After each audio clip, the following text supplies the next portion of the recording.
Muy buenos días, espero se encuentren muy bien. Mi nombre es Jacqueline Mejía y a continuación les presentaré un plan de clase en base a nuestro tema de la estructura de la célula animal del área de ciencias naturales del grado de segundo básico.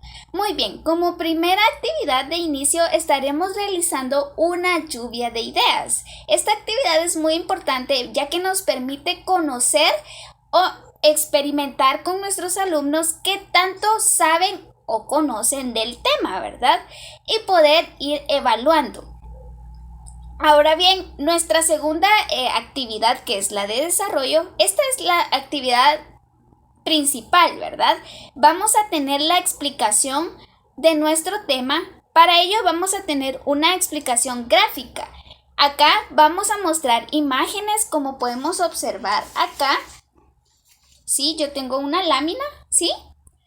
Entonces vamos a estar trabajando con imágenes, colores, ¿verdad? Para que los estudiantes puedan estar conectados directamente con el tema y poder atraer su atención, ¿verdad? Muy bien. Como actividad de cierre tendremos la elaboración de un mapa conceptual. En este caso tengo acá la estructura en sí de lo que es un mapa conceptual, ¿verdad?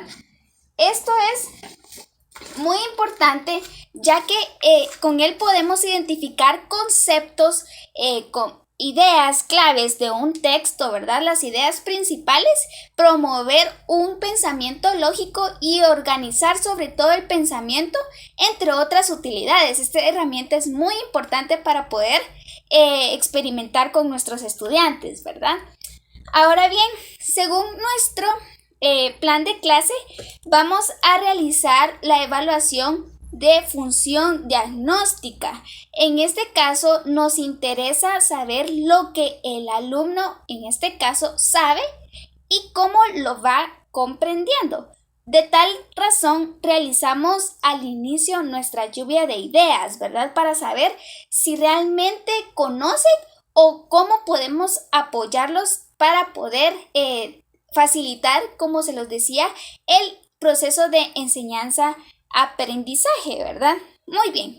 Ahora bien, ¿cuál sería nuestro tipo de evaluación?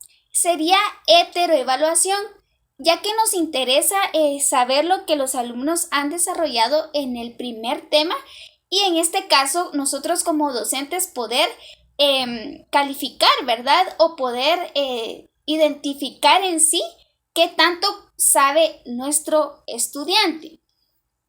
Ahora bien, nuestro instrumento sería de observación, en este caso nuestro mapa conceptual, ya que nos permite ver si el estudiante comprende, ¿verdad?